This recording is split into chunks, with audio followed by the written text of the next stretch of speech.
దేవునికి వందనాలు. ఇసకాయ గారికి కూడా వందనాలు. ఇదిగో నేను 2 సంవత్సరాల బట్టి ఈ సన్నిధికి వస్తున్నాను. మా అమ్మాయికి పిల్లలు లేరు. 9 సంవత్సరాలు అయింది పెళ్ళయి. పెళ్ళైన సంవత్సరం ఆమెకి గర్భిణీ వచ్చింది. 3వ నెల మొత్తం పోవటం అట్ట 2 సంవత్సరాల్లో 3 గర్భిణీలు వచ్చిపోయినాయి. 3వ నెల తర్వాత ఎన్నో మందులు వాడాము. వాడి ఇసుకొచ్చి వదిలేసాము. ఇక వదిలేసిన తర్వాత ఇక అందరూ ఇట్లా పిల్లలు లేరు అంటున్నారని బాధ కలిగి నేను ఈ ప్రార్థనలో అయ్యగారు సాక్ష్యాలు చెప్తుంటే వింటున్నాను. అమ్మాయి వాళ్ళు చెయ్యొద్దన్నప్పుడు ఎత్తాను. మరి ఒక నెలలో నాకు కూడా అనిపించింది నేను కూడా ప్రాన్సర్ చేసుకుంటానయ్యా.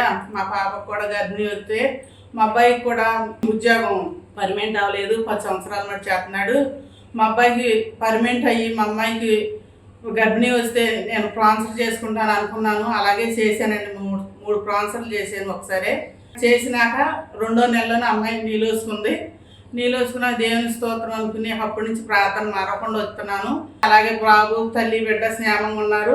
మరి ప్రసవం అయ్యేటప్పుడు కూడా నాయన ఏ బిడ్డకి ఆపత రాకుండా తల్లి బిడ్డని క్షేమంగా ఉంచాయని ఆ రోజున కూడా ప్రార్థన చేసుకున్నానయ్యా. మరి ఏ బాక్స్లో పెట్టుకోకుండా ఏం లేకుండా శుభ్రంగా తల్లి బిడ్డ క్షేమంగా ఉన్నారు. మరి అందుకని సాక్ష్యం చెప్పుకుందామని తీసుకొచ్చాను ఈ సన్నిధికి. ఈ సాక్ష్యం దేవుడు దీవించును గాక.